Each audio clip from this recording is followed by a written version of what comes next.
நாங்கள் இப்போது அமைதியாக ஜெப நிலையிலே தரித்திருப்போம்.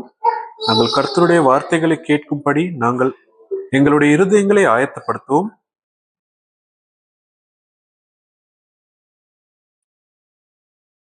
கர்த்தருடைய வார்த்தைகளை நாங்கள் கேட்கிறது போலவே நாங்கள் அதை செயற்படுத்தும்படி எங்கள் ஒவ்வொருவருடைய இருதயங்களையும் ஆயத்தப்படுத்தும்படி நாங்கள் கர்த்தரிடத்திலே நாங்கள் ஒரு தியானமாய் நின்று வேண்டிக் கொள்வோம்.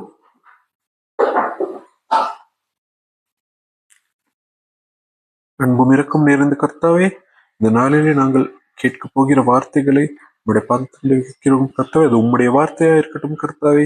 முழுமையாக பரிசுத்தாவியான அனுக்கிரகத்திலே நாங்கள் பேச கிருபை செய்ய கர்த்தாவே. என்னுடைய வாயின் வார்த்தைகள் அது உம்முடையதா இருக்கட்டும் கர்த்தாவே.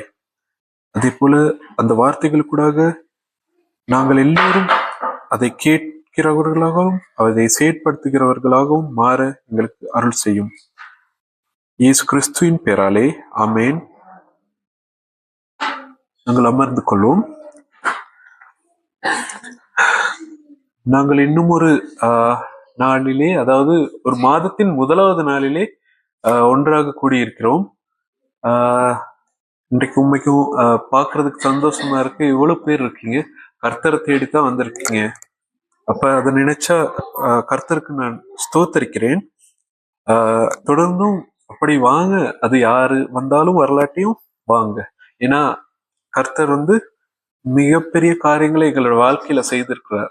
இப்ப நாங்க அவரை மகிமைப்படுத்தும்படி நாங்க இவ்வளவு, அதாவது இந்த மாதிரி கஷ்டப்பட்டு எந்த சர்ச்சுக்கும் வர்றதுக்கு இல்லை. இந்த மாதிரி படியில எல்லாம் ஏறி எல்லா ரோடுக்கும், எல்லா சர்ச்சுக்கும் ரோடு இருக்கு அழகா. நான் நினைக்கிறேன் இது வரைக்கும் போன சபைகள்ல இவ்வளவு கஷ்டப்பட்டு வரக்கூடியதா இருந்துச்சு இந்த சபை ஒண்ணு. இன்னொன்னு இந்த கலபடையில ஒரு சர்ச் இருக்கு, அது கூட இவ்வளவு கஷ்டம் இல்லை. அதுக்கு கூட சர்ச் கிட்ட வரைக்கும் போகலாம். அப்ப பல சபைகள் இருக்கு, அதுல இவ்வளவு கஷ்டப்பட்டு படியேறி நீங்கெல்லாம் கர்த்தருக்காகத்தானே அவரை துதிக்கும்படி இங்க வந்து கூடியிருக்கீங்க. இப்ப நாங்க இன்னைக்கு பாக்குறோம் விசுவாசம் அப்படின்னு சொல்லி, அதாவது விசுவாசத்தினால் நீதிமானாக்கப்பட்ட ஒரு மனுஷரை பத்தி நாங்க பாக்குறோம். இன்னொருத்தர் நிக்கோதேமுங்கிறவரை பத்தியும் நாங்க பாக்குறோம். அவரை நற்செய்தியில நாங்க கேட்கப்பட்ட அவர். நாங்க இப்ப முதலாவது ஆதியாகமத்துல நாங்கள் கேட்கப்பட்ட அந்த வார்த்தைகளை பற்றி நாங்கள் சற்று பார்ப்போம்.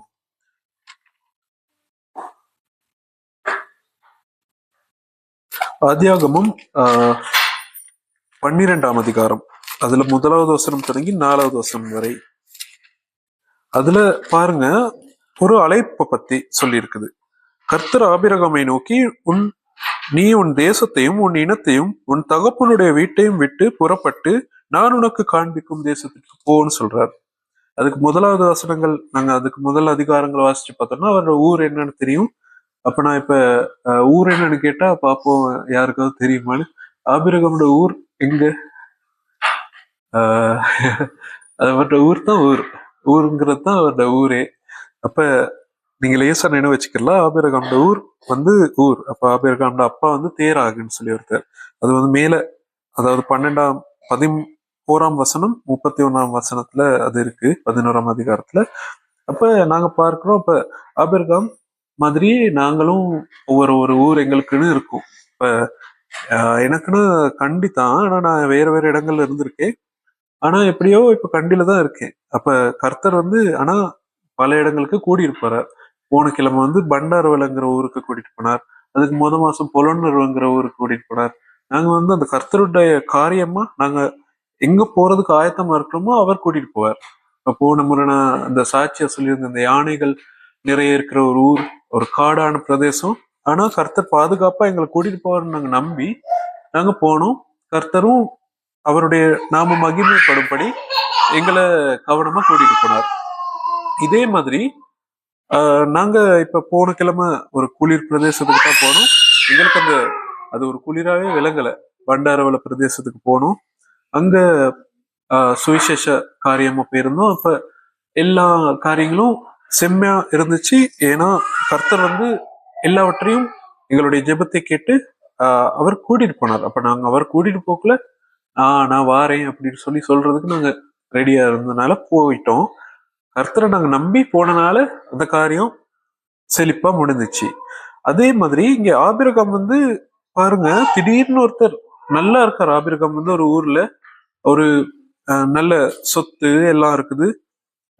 அப்படி மிருகங்கள், அதாவது அந்த காலத்துல வந்து சொத்துன்னு சொல்றது கூடுதலா மிருகங்கள், ஜீவன்கள் இருக்கக்குள்ள இந்த வெஹிக்கல்ஸ் மாதிரி. இந்த காலத்துல நாங்க பைக் வச்சிருக்கிற மாதிரி அந்த காலத்துல அவங்க ஆடு மாடு அதெல்லாம் வச்சிருந்துருக்காங்க. கார் மாதிரி தான் அந்த மாடியில அந்த ஒட்டகம், அந்த நேரம் மாடு இருந்துச்சோ தெரியல, ஆடு இருந்துச்சு, ஒட்டகம் இருந்துச்சு. அப்ப அந்த மாதிரியான காரியங்கள் தான் இவங்க சொத்து. அப்ப வீடு இருந்திருக்கு, இடம் இருந்திருக்கு. அப்படி இவர் வந்து சொல்றார். ஆனா ஆபிரகாம் வந்து ஒரு வார்த்தை கூட கடவுளுக்கு மாறாக பேசல. அவர் வந்து உடனே ஆயத்தமாகினார். இப்ப நாங்க அதுல இருந்து என்ன பாக்குறோம்னா, நாங்க கடைசியா பார்ப்போம். கர்த்தர் ஆபிரகாமுக்கு சொன்னபடியே அவன் புறப்பட்டு போனான். லோத்தும் அவனோடே கூட போனான். ஆபிரகாம் ஆரானை விட்டு புறப்பட்ட போது 75 வயதுள்ளவனா இருந்தான். இப்ப பாருங்க எத்தனை வயசுன்னு சொல்லி. நினைக்கிறேன் இங்க யாரும் 75 வயசுல இங்க இருக்கீங்களோ தெரியல. இல்லத்துன்னு இங்க இல்லையா? இப்ப இப்ப இல்லத்துன்னு இங்க இன்னைக்கு யாரும் இப்ப 75 வயசுல தான் ஆபிரகாமுக்கு அழைப்பு வந்திருக்கு பாருங்க. அப்ப அப்ப உங்களுக்கு தெரியும் ஆபிரகாமுக்கு பிள்ளை பேரு கிடைச்சது வந்து இதுக்கும் பிறகு, அதாவது 75 வயசுக்கும் பிறகுதான் கிடைச்சிருக்கு. அப்ப ரொம்ப இப்ப 75 வயசுள்ள ஆட்கள் வந்து என்ன, சில பேர் கூடி இப்படி போயிட்டு தான் இருப்பாங்க. பல்லு எல்லாம் இருக்காது. ஏன்னா வெத்தலை சாப்பிடுவாங்க தானே. அப்ப பல்லு எல்லாம் இருக்காது. ஆனா வெத்தலை சாப்பிடாதவங்களோட பல்லெல்லாம் நல்லா இருக்கும். ஏன்னா கர்த்தர் கொடுத்த அந்த காரியங்களை நாங்க தேவையில்லாம வீணாக்கிடக்கூடாது. அப்ப நல்லா இருப்பாங்க. நான் நிறைய பேர் பார்த்திருக்கேன். அந்த மாதிரி கர்த்தருக்குள்ளாக இந்த சில சில காரியங்களை விட்டவங்க நல்லா இருப்பாங்க. அப்படி இல்லாதவங்க இப்ப இன்னும் சில பேர் 80 வயசு ஆகியும் சண்டே ஸ்கூல் படிப்பிச்சுக்கிட்டு இருக்காங்க. அப்படிப்பட்டவங்களும் எங்கட எங்கட அட்சய சாதீனத்திலே இருக்காங்க. கம்பல சபையில இருக்காங்க.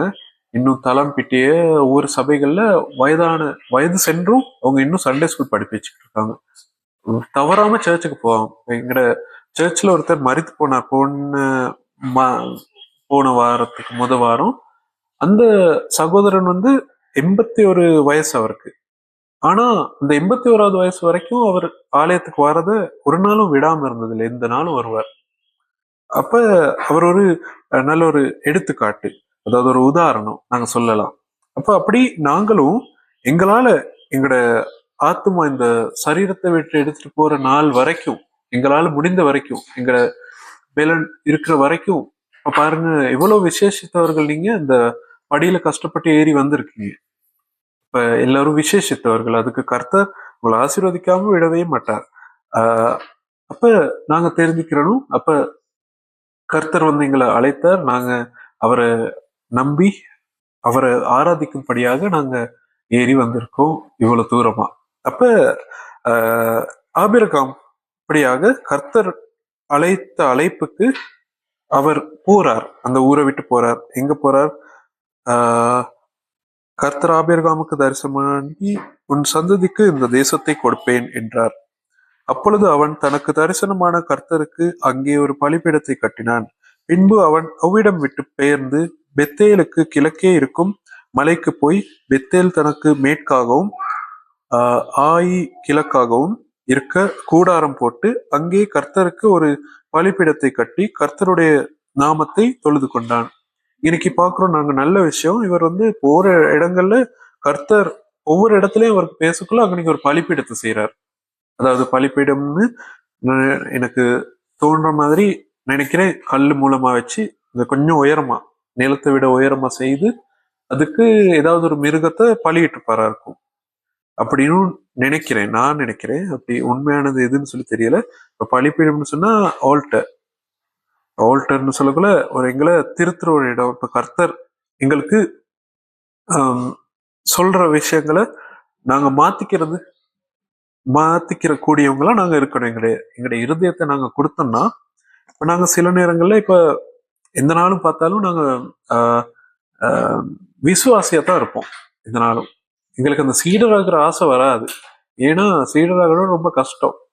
இப்ப பாருங்க, சீடர் ஆகிறதுக்கு உங்கள எத்தனை பேருக்கு அழைப்பு இருக்குன்னு தெரியாது. ஏன்னா கர்த்தருக்கும் உங்களுக்கும் அது இடைப்பட்ட விஷயம். இப்ப நான் போறேங்கிறதுக்காக நீங்க போக வேண்டியதும் இல்லை, இல்லாட்டி மத்த பிரதர் சொல்றாருங்கிறதுக்காக போக வேண்டியதும் இல்லை. கர்த்தர் எங்களை அழைக்கிறாரா, அப்ப நாங்க போகணும். ஏன்னா கர்த்தர் அழைத்தா தான் அதை அவர் எல்லாத்தையும் சரியா செய்வார். நாங்க போற பாதையை எல்லாத்தையும் செம்மையாக்குவார், எல்லா காரியங்களையும் சரியாக நடக்கும். ஆனா சும்மா நாங்க நினைச்சோன்னு போறதுன்னு இல்லை, கர்த்தருடைய அழைப்பும் அன்னைக்கு இருக்கணும். அப்ப வாக்கு தத்துவத்தோட நாங்க போகலாம், பிரயாணம் செய்யலாம்.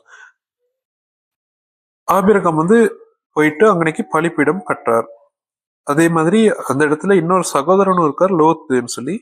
கொஞ்சம் இந்த அதிகாரத்தை நீங்க வாசிச்சுக்கிட்டே போக்குல கொஞ்சம் காலத்துக்கு பிறகு லோத்து அவரை விட்டு போயிடுவார். போனதுக்கு பிறகு ஆபிரகாம் அந்த இடத்துல ஒரு ராஜா ஒருத்தர் இருக்கார். அந்த ராஜா இவருக்கு ஒரு பயம். என்ன பயம்னா, அவரோட மனைவி சாராங்கிறவங்க ரொம்ப அழகானவங்களாம். அப்ப இந்த ராஜா அந்த சாராங்கிற அந்த மனைவிய மேல ஒரு என்னது ஒரு ஈர்ப்பு இவரை கொன்றுவார்னு சொல்லி ஒரு பயம் இருந்துச்சு அவருக்கு. அதனால இவர் என்ன பண்ணாருன்னா, சாரா அவரோட மனைவின்னு சொல்லாம தங்கச்சின்னு சொல்லி வச்சிருக்காரு, சகோதரின்னு. அப்ப பாருங்க, இன்னைக்கு சொல்லியிருக்கும், எகிப்தியர் உன்னை காணும் போது இவன் அவனுடைய மனைவி என்று சொல்லி என்னை கொன்று போட்டு உன்னை உயிரோடு வைப்பார்கள். ஆகையால் உன் நிமித்தம் எனக்கு நன்மை உண்டாகும் படிக்கு உன்னாலே என் உயிர் பிழைக்கும். நீ என் சகோதரி என்று சொல் என்றார். ஆபிரகாம் எகிப்திலே வந்தபோது எகிப்தியர் அந்த ஸ்திரியை மிகுந்த அழகுள்ளவன் என்று கண்டார்கள். அப்ப பார்வோன் தான் அங்கேயும் இருந்திருக்காரு. பார்வோன் மோசே அதுலயும் ஒரு பார்வோன் இருக்காரு. அவர் தான் இவரான்னு தெரியாது, பார்வோன் இருந்திருக்கார். அப்ப அப்படிப்பட்ட காரியத்துக்காக அந்த ஏன்னா முந்தி காலத்துல எல்லாம் சட்டங்கள் கொஞ்சம் குறைவா இருந்துச்சு தானே. அப்ப அந்த மனைவியை குறிச்சு கொல்லக்கூடும்னு சொல்லி ஒரு பயம் இருந்துச்சு. இப்ப அப்படி ஒரு பயத்தினால சகோதரின்னு சொல்றார். அதை கடவுளே சொல்றாரு அவருக்கு, பரவாயில்ல சொல்ல சொல்லி. அதுதான் விஷயம். இப்ப நாங்க போய் சொல்லலாமான்னு யோசிச்சு பார்த்தா சொல்லக்கூடாது. இன்னைக்கு ஒரு காரியத்தை சரியா செய்யறதுக்காக, நன்மைக்காக அப்படி சொல்றாங்க. அதுக்காக நீங்க நினைச்சிடக்கூடாது சொல்லலாமேன்னு சொல்லி. அப்படி இல்லை. அது அந்தந்த சந்தர்ப்பத்துக்கு பொறுத்தது.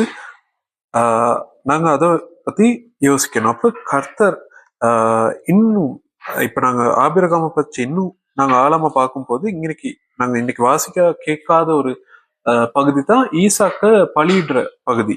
அதாவது கர்த்தர் ஆபிரகாமுக்கு இந்த தேசத்தை கொடுக்குறேன்னு சொன்னாரு. அதுவும் சொல்றாரு என்னது, கடற்கரை மணல் இருக்கு, இந்த கடலுக்கு போயிருப்பீங்க, அங்க மணல் இப்படி எடுத்தா எவ்வளவு தூளா இருக்கும். அதே மாதிரி வானத்தை இப்படி ராத்திரி பாருங்க. இப்ப கண்டி பக்கம் எல்லாம் வானத்தை பார்த்தா அவ்வளவு தெரியாது, நட்சத்திரம் எல்லாம் விளங்காது. ஏன்னா அங்க இந்த என்னது புகையெல்லாம் போயிட்டு எல்லா இடங்களும் கொஞ்சம் மறைஞ்சிருக்கும். கொழும்பு பக்கம் ஒண்ணுமே விளங்காதா இருக்கும். அப்ப நிறைய இந்த புகையினால கொஞ்சம் வலி மாசடைஞ்சு ஒன்றும் விளங்காது. ஆனா சில இடங்கள்ல விளங்கும். அப்ப விலங்குக்குள்ள பாருங்க, நட்சத்திரத்தை உங்களால எண்ண முடியுமான்னு சொல்லி. சில நேரத்துக்கு நீங்க எண்ணி சொன்னீங்களா இருந்தா அது பொய்யா இருக்கும். ஏன்னா எண்ண முடியாது, கஷ்டம். ஏன்னா சில நேரங்கள்ல இருக்கிற கோழியை கூட எண்ண இல்லாது, அது அங்கிட்டு இங்கிட்டு போய்கிட்டே இருக்கும். நிறைய கோழி இருக்கும், எத்தனை கோழி இருக்குன்னு சொல்லி எண்ண கஷ்டம் சில நேரங்கள்ல. அந்த மாதிரி இப்ப நட்சத்திரம் எண்ண இயலாது, கோழியை கூட எண்ணிடலாம், நட்சத்திரம் எண்ண முடியாது. அப்ப கர்த்தர் ஆபிரகாமுக்கு என்ன சொல்றாரு, உன் நாட்டிலிருந்தும் உன் வீட்டிலிருந்தும் உன் தகப்பன் வீட்டிலிருந்தும் நான் உனக்கு காண்பிக்கும் தேசத்திற்கு போவோம். அதே மாதிரி சொல்றாரு, நான் உன் சந்ததியை கடற்கரை மணலை போலவும், அதாவது இன்னைக்கு தூசியை போலவும் தான் இந்த பைபிள்ல சொல்லியிருக்கு. அப்ப மணலை போலவும் வானத்தில் இருக்கும் நட்சத்திரங்களை போலவும் ஆக்குவேன்னு சொல்றாரு. இப்ப இந்த இடத்துல நாங்க தான் அந்த ஆபிரகாம்னு நினைச்சுக்கிறோம். ஆபிரகாமுக்கு அன்னைக்கு பிள்ளைகளே இல்லை அந்த நேரத்துல, அவர் அப்படி சொல்லக்கல. அதுவும் அவருக்கு 75 வயசுக்கு மேல. போய் யோசிச்சு பாருங்க, அந்த மாதிரி ஒரு சந்தர்ப்பத்துல ஆபிரகாம் இடத்துல நாங்க இருந்திருந்தோம்னா சிரிச்சிருப்போம். என்ன சொல்றீங்க, எனக்கு பிள்ளைகளே இல்லையே, எப்படி நீங்க சந்ததி பெருகுன்னு சொல்றீங்க அப்படின்னு சொல்லி கேட்டிருப்போம், கட்டாயம் கேட்டிருப்போம். ஆனா ஆபிரகாம் அதை ஏற்றுக்கிட்டார், கர்த்தர் சொல்றத நம்பினார். அதுதான் அவருடைய விசுவாசத்தினால அவர் நீதிமானாக்கப்பட்டார். அதனாலதான். அதே மாதிரி பிறகு என்ன நடந்துச்சு, அந்த ஈசாக்க நான் உங்களுக்கு இன்னொரு சந்தர்ப்பத்தை ஞாபகம் ஊட்டுறேன். இதே வருடத்துல இல்ல ஓ நாங்க இதே வருடத்துல இன்னொரு செய்தியை கேட்டோம். அதுல சிமியோன் வந்து இயேசுவ முதலாவது பார்க்கறதுக்கு ஒரு அழைப்பை பெற்றிருந்தார். அதாவது ஒரு வாக்கு தத்துவம் அவருக்கு இருந்துச்சு. அவரை காணும் மட்டும் அவர் மறிக்க மாட்டார்னு சொல்லி சொல்லப்பட்டிருந்துச்சு சிமியோனை பத்தி. சிமியோன் வந்து இயேசு கையில ஏந்தி அதாவது விருத்த சேதனம் பண்ணப்பட வேண்டிய அந்த 8வது நாள்ல சிமியோன் கையில கொண்டு போய் கொடுக்குறாங்க. கொடுத்தோன்னே அவர் வந்து சொல்றாரு, உன் ஆத்மாவே ஒரு பட்டயம் உருவி போகும்னு சொல்றாரு. யாருக்கிட்ட? அந்த குழந்தையோட அம்மா, அதாவது மரியாள் தானே தாய். அப்ப அவங்க கிட்ட சொல்றாங்க. அதே மாதிரி ஒரு சந்தர்ப்பம் இன்னைக்கு என்ன நடக்குதுன்னா, ஆபிரகாமுக்கு சொல்றாங்க அவருக்கு இப்ப ஒரு மகன் ஒண்ணு கிடைக்கும்னு சொல்லி சொல்றாரு. ஒரு சில பேர், அதாவது நீ இந்த கொஞ்சம் ஒரு 3-4 பேர் வந்து சொல்றாங்க உங்களுக்கு ஒரு குழந்தை கிடைக்கும்னு சொல்லி. அதே போல குழந்தை கிடைச்சிச்சு. அவருக்கு பேர் தான் ஈசாக்கு. அப்ப ஈசாக்குன்னு பேர் வச்சாங்க. இங்கிலீஷ்ல ஐசக்னு சொல்லுவோம்.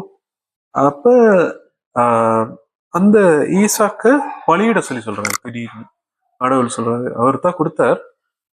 ஆனா ஆபிரகாம் வந்து என்ன சொல்லியிருப்பார்? இப்ப ஏலான்னு சொல்லியிருப்பாரா? என்கிட்டே ஒரே ஒரு மகன் தான் இருக்கார், நானே வயசான நேரத்துல தான் எனக்கு இந்த மகன் கிடைச்சார் அப்படின்னு சொல்லி சொல்லாம அவர் வந்து என்ன பண்ணார்? அந்த மகனை பலியிடுறதுக்கு ரெடி ஆயிட்டார். அப்ப அங்கனைக்குதான் அவரோட நீதி விளங்குது. அதாவது கர்த்தரை நம்பினார் அவர். இல்ல கர்த்தர் வந்து ஏதாவது ஒரு காரியத்தை செய்வார் அப்படின்னு நினைச்சார். அங்கனைக்கு நாங்க பாக்குறோம். அதுக்கு பிறகு ஒரு கர்த்தர் சொல்றார், இல்ல இப்படி அந்த பலியிடுறதுக்காக கத்தி இப்படி ஓங்கக்குள்ள அங்க இருந்து ஒரு சத்தம் வருது, பிள்ளை ஆண்டான் மேல் கையை ஓங்காதேன்னு சொல்லி ஒரு சத்தம் வருது. அப்ப ஆபிரகாம் வந்து அதை நிறுத்திட்டு ஆபிரகாம் வந்து கர்த்தருக்கான அந்த பலியிடணும்னு சொல்லி நினைச்சனால அவர் ஏதாவது ஒண்ணு செய்யணுமே. அதனால ஒரு ஆடு ஒண்ணு அங்கனைக்கு ஒரு வேலியில இருக்கும். கர்த்தத்தான் அதையும் அனுப்புறாரு. அதுதான் விஷயம். கர்த்தத்தான் அந்த ஆடையும் அந்த ஒரு முட்புதர்ல இறுகி இருக்கும், அந்த ஆடை எடுத்து பலியிடுவார். அப்ப அந்த பலியை நாங்க அதை வச்சு நாங்க என்ன காரியம் பார்க்கணும்னா, நாங்க சில நேரங்களில் கர்த்தருக்காக ஏதாவது ஒரு காரியத்தை செய்யணும்னு நினைச்சிருப்போம், ஆனா செய்யாம இருந்திருப்போம். அது ஒரு பிரச்சனை. அது ஒரு பிழையான ஒரு விஷயம். நாங்க கர்த்தருக்காக பொருத்தனை பண்ணணும்னா நாங்க கட்டாயம் அதை செய்து முடிக்கணும். அது நாங்க ஒரு காரியம் இன்னைக்கு பாக்குறோம். இன்னொரு காரியம் தான் நாங்க கர்த்தருக்கு நன்றி செலுத்துறது. இப்ப இன்னைக்கு பாருங்க, எல்லா இடத்துலயும் கர்த்தர் என்னென்ன அவருக்கு பேசுறாரோ அதை செய்யணும்னு நினைக்கிறாரு. அது இன்னொரு காரியம். அடுத்ததா நாங்க இன்னொரு விஷயத்த பாக்குறோம். அதுதான் புதிய ஏற்பாட்டுக்கு போறோம். புதிய ஏற்பாட்டுல நிக்கோதேமுங்கிற ஒரு மனிதன் இருக்காரு. நிக்கோதேமு டக்குன்னு இரவு காலத்துல ஞானஸ்தானம் கொடுக்குற ஒருத்தர்னு சொன்னோடனே டக்குன்னு அவரை தான் எங்களுக்கு நினைவு வரும். இரவுல வரார். ஏன்னா அவர் வந்து பயம். பகல் நேரத்துல வந்து சில நான் உங்களுக்கு இன்னொரு உதாரணத்தை சொல்றேன். நடந்த காரியங்கள். ஒரு ஊருக்கு போனோம் சுவிசேஷம் சொல்ல, புலனர்வு பக்கம். அந்த ஊர்ல எல்லாருக்கும் சுவிசேஷம் சொல்லக்குள்ள இப்படி அந்த கை வருது ட்ரக்ஸ் எடுக்க. இந்த ட்ரக்ஸ்னா நாங்க இந்த துண்டு பிரதி கொடுப்போமே சுவிசேஷம், அந்த இது கொடுக்கக்குள்ள வாங்க மாட்டாங்க. அவங்களுக்கு ஆசை வாங்குறதுக்கு, ஆனா கை வரைக்கும் போவோம். அதுக்கு பிறகு வாங்கினாலும் ஒரு ஆன்ட்டி வந்து தூக்கி வீசிட்டாங்க. நானே பார்த்துக்கிட்டு இருந்தேன். ட்ரக்ஸ் இப்படி வீசுறத கண்டது அவங்களும் கண்டுட்டாங்க. அவங்களுக்கு ஒரு வெக்கம். இப்ப பார்த்துட்டாங்களே, நாங்க பார்த்துட்டோமே வீசுறத. அந்த அந்த மாதிரி அவங்க ஏன் அப்படி செய்யறாங்கன்னா, அந்த ஊர்ல அவங்களுக்கு மயானம் கிடைக்காதான், புதைக்கிறதுக்கு இடம் கிடைக்காதுன்னு சொல்லி அந்த ஊர் தலைவர் சொல்லியிருக்காரு. அதனால பயந்து இவங்க வந்து வேற அதாவது இயேசுவை பத்தி தெரிஞ்சுக்கிறதுக்கு அவங்களுக்கு ஒரு தடையா இருந்துச்சு. ஏன்? அந்த மயானத்துக்காக. என் பக்கத்துல இருந்த என் சகோதரன் ஒருத்தர் சொல்றாரு, இவங்க செத்ததுக்கு பிறகு இடம் தேடுறதுக்கு என்னதுக்கு?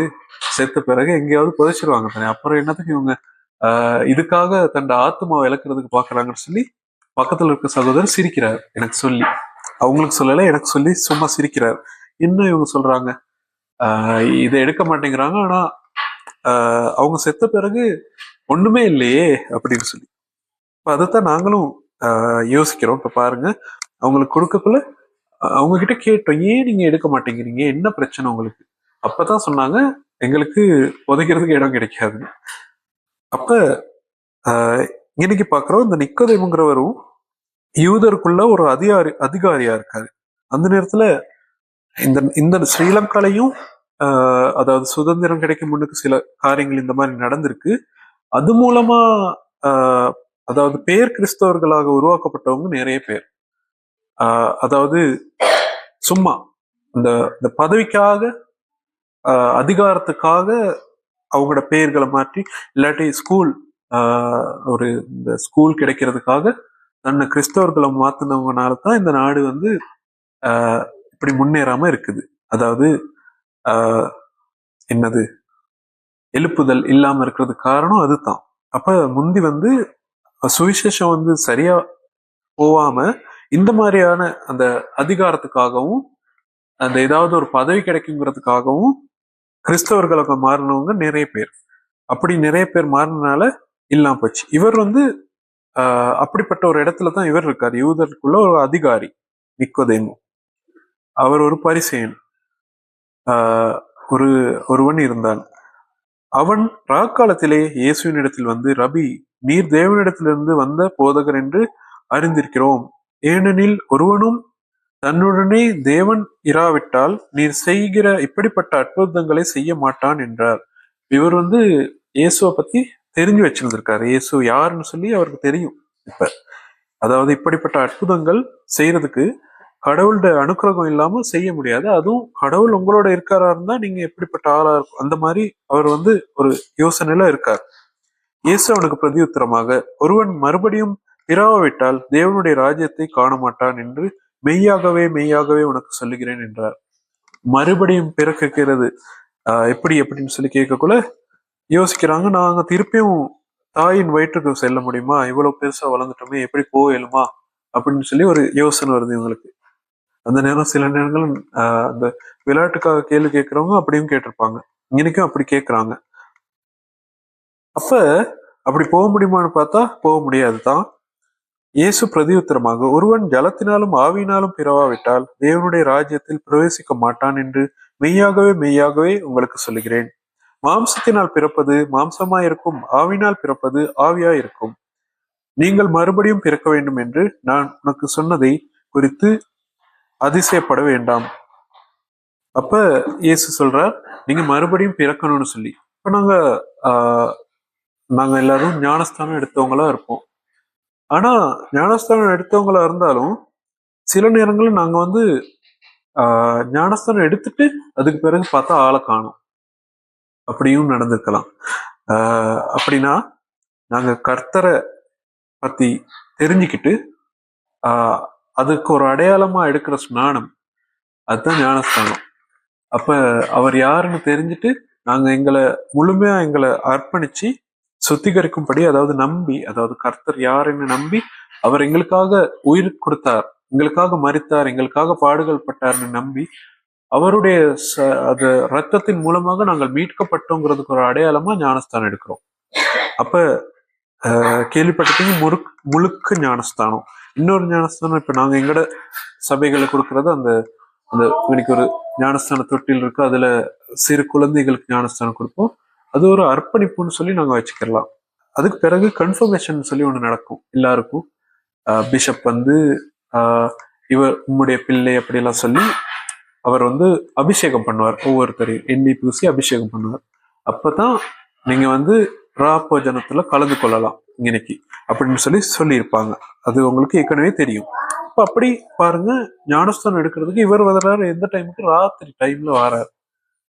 எனக்கு தெரிஞ்ச ஒரே ஒருத்தர் மட்டும் இந்த மாதிரி இரவு ஞானஸ்தானம் எடுத்திருக்காரு. எனக்கு தெரிஞ்ச ஒருத்தர், அவருக்கு ஞான தகப்பனாருமே, அவரு ஞானஸ்தானம் எடுக்கிறதுக்குள்ள ஒரு இரவு 12 மணி மாதிரி இருக்கும்.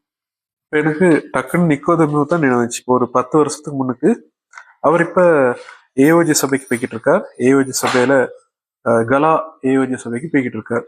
அப்ப அந்த சகோதரன் இரவு நேரத்துல இருந்து ஞானஸ்தானம் எடுத்தார். அப்ப எனக்கு அது மறக்க முடியாது. காரணம் வந்து அந்த மாதிரி இரவு நேர ஞானஸ்தானத்துக்கு ஒரு தடவையும் காலையில 6 மணிக்கு ஞானஸ்தானம் கூட ஒண்ணு நடந்துச்சு. அது வந்து திடீர்னு நடந்துச்சு.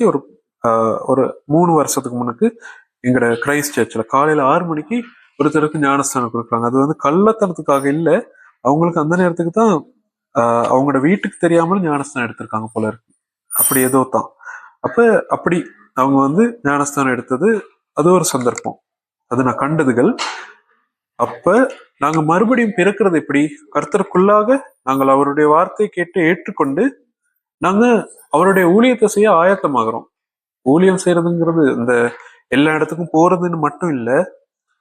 நாங்க இருக்கிற இடத்துல நாங்க மற்றவங்களுக்கு நற்செய்தியை சொல்லலாம், ஆலய காரியங்களுக்கு உதவி செய்யலாம், எங்களை மாற்றிக்கொள்ளலாம். முதலாவது வந்து நாங்க என்னத்தான் செஞ்சும் வேலை இல்லை, நாங்க எவ்வளவு காணிக்க கொடுத்தும் வேலை இல்லை, எங்கட இருதயத்துல மாற்றம் இல்லாட்டி அந்த இருதயத்துல மாற்றம் தான் அந்த மறுபடியும் பிறக்கிறது.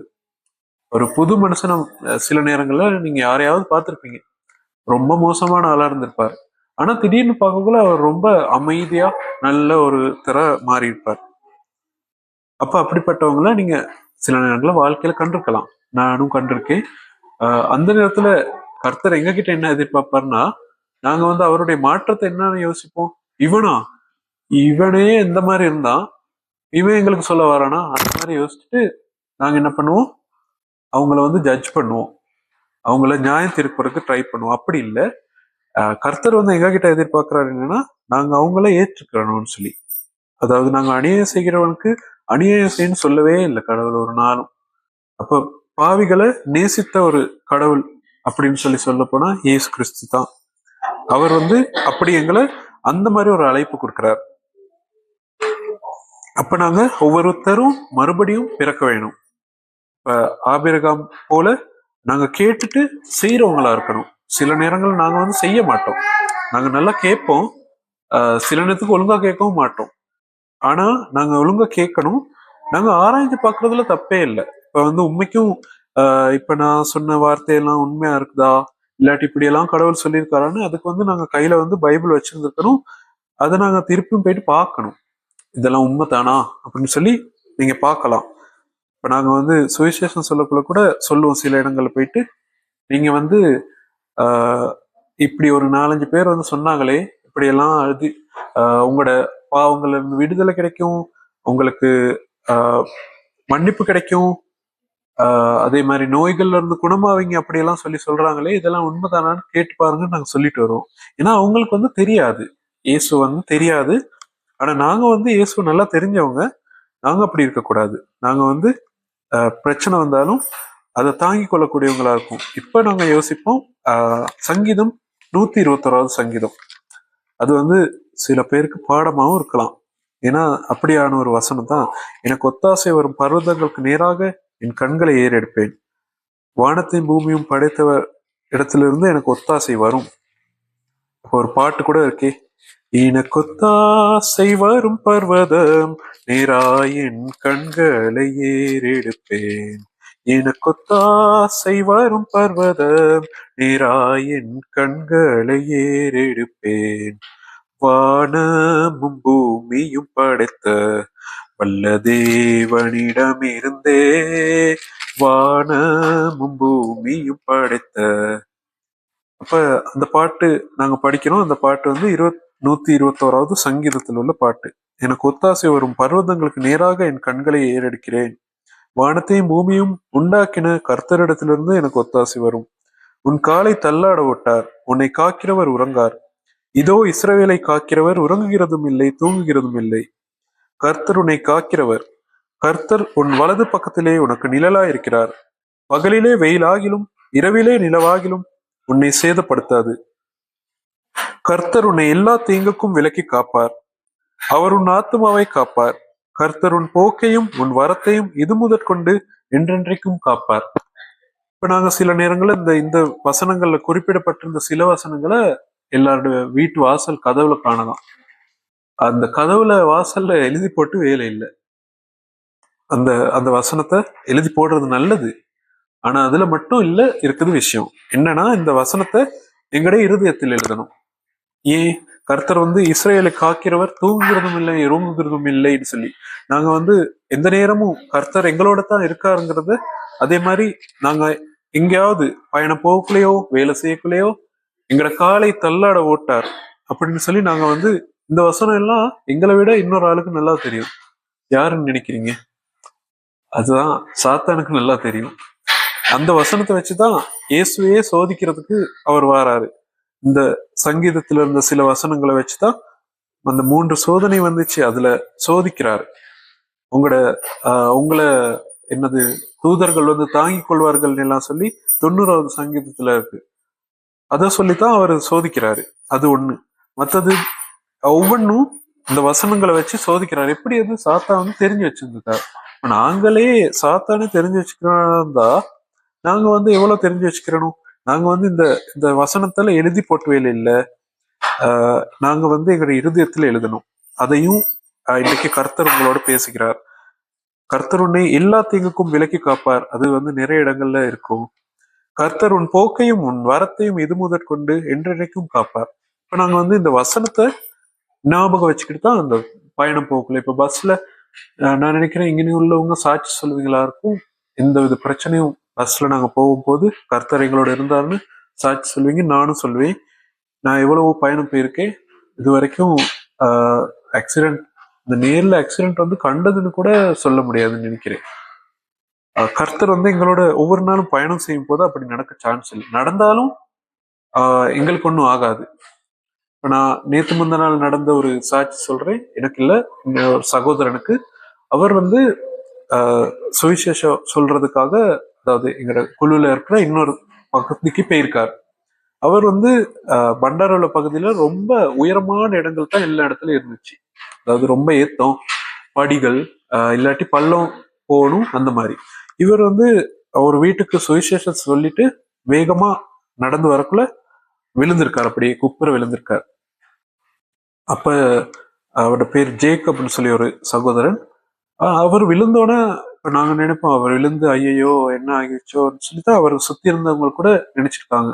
அப்ப இவர் வந்து அவ்வளவுதான் அப்படின்னு நினைச்சிருக்காங்க. ஆனா அவருக்கு ஒன்றும் ஆகல. கர்த்தர் அவரை காப்பாத்திருக்கார். ஏன்னா அவர் விழுந்ததுக்கு என்ன, விழுந்தது நன்மையில முடிஞ்சு கர்த்தருடைய நாமம் உயர்த்தப்படுது. அவருக்கு ஒன்றும் ஆகல. அந்த வீட்டாக்கள் கூட அதை பார்த்திருப்பாங்க. அவருடைய அடுத்த நாளும் அவர் வந்து எங்களோட பயணம் செய்யறார். என்னைய விட வேகமா அவர் படியில இறங்கி, என்னையோட தான் அடுத்த நாள் அந்த அங்கிள் வந்திருந்தார், அந்த சகோதரன். அவர் வந்து வேகமா போறதை நான் கண்டுட்டு நான் கர்த்தரை ஸ்தோத்தரிச்சேன். அவர் வந்து கர்த்தர் அவரை காத்தார். அவருக்கு எதுவும் சேதம், எந்தவித சேதமும் வராம அவரை காத்தார். எங்களையும் அதே மாதிரி காப்பார். அவரை மட்டும் இல்ல, என்னைய மட்டும் இல்ல, உங்க எல்லாரையும் காப்பார். இப்ப நாங்க வந்து இந்த வசனங்களை எழுதணும். அது எங்கட இருதயத்துல எழுதணும். வாசல் கதவுல மட்டும் இல்ல. அப்ப எங்களுக்கு ஒத்தாசை வரும் பர்வதங்களுக்கு நேராய் கண்களை ஏறெடுப்பேன். அதே மாதிரி நாங்க வந்து தேவைன்னு வரக்குள்ள, ஏதாவது ஒரு பிரச்சனைன்னு வரக்குள்ள, நாங்க வந்து மனுஷரை நாடுறதுக்கு முன்னுக்கு நாங்க முதலாவது கர்த்தரை நாடுறதுக்கு முன் வரணும். இந்த வசனத்தை நினைவு வச்சுக்கிறோங்க. இந்த வசனம் எந்த வாழ்க்கையிலனா நல்லா நிறைய சாட்சி இருக்கு. இந்த வசனத்துக்கூடாக ஒரு நாளும் வெட்கப்பட்டு போனதே இல்லை. இந்த வசனத்துக்கூடாக கர்த்தர் வந்து உயிரோடு இருக்காருன்னு சொல்லி ஒவ்வொரு நாளும் காண்பிச்சுக்கிட்டே இருப்பார். நீங்க இந்த வசனங்களை இன்றைக்கு முடிஞ்சா நீங்க இன்னைக்கு போயிட்டு தியானம் பண்ணுங்க இந்த வசனங்களை. அதே மாதிரி முடிஞ்சா பாடமாக்கிக்கிறங்க, முடிஞ்சால பாடமாக்கிக்கிறங்க. அது வந்து உங்களுக்கு ரொம்ப உதவியா இருக்கும்.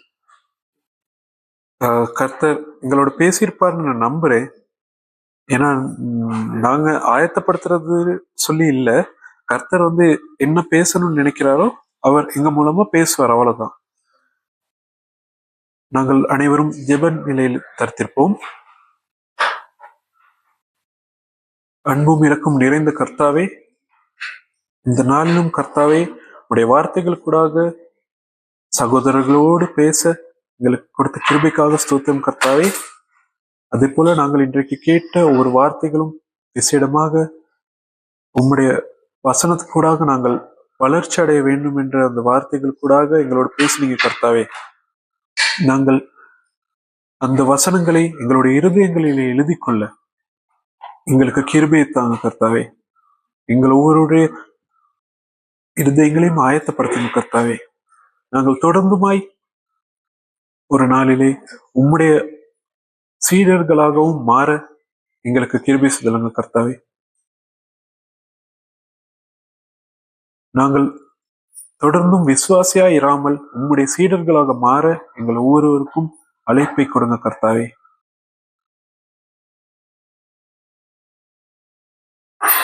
நாங்கள் இன்னுமாய் தொடர்ந்து இந்த வசனங்களுக்கூடாகவே எங்களுடைய இருதயங்களை சிந்தனைகளையும் தூய்மைப்படுத்தி உம்முடைய அன்பிலே நாங்கள் ஒவ்வொருவரும் அதே போல உம்முடைய இரத்தத்தினாலே தோய்க்கப்பட்டு உம்முடைய பரிசுத்தத்திற்கூடாக நாங்கள் ஒவ்வொருவரும் மறுபடியுமாய் பிறக்க எங்கள் ஒவ்வொருவரையும் கண்ணோக்கி பாரும் கர்த்தாவே. நாங்கள் எவ்வளவு காலம் உம்முடைய வார்த்தைகளை கேட்டும் சில நேரங்களிலே நாங்கள் அதை செயற்படுத்தாமல் இருந்திருப்போம். இனிமேலும் நாங்கள் அப்படியா இராமல் நாங்கள் உம்முடைய வார்த்தைகளை கேட்டு அதன்படி நடக்க கிருபை செய்துள்ளங்க கர்த்தாவே. எல்லாவற்றையும் உம்முடைய பாதத்திலே வைக்கிறேன் கர்த்தாவே. இயேசு கிறிஸ்துவின் பெயராலே, ஆமென்.